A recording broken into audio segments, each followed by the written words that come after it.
you shouldn't trust the manufacturer to tell you what the dosage is that you want to take. So do a little homework first.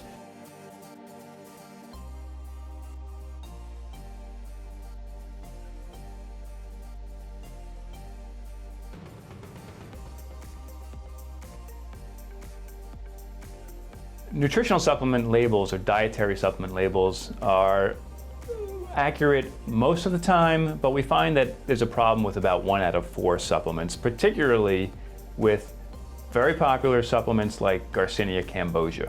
In general, first you want to know what you're looking for on the label. You want to know what ingredient it is supposed to be in there, what the dosage should be. You shouldn't trust the manufacturer to tell you what the dosage is that you want to take. So do a little homework first.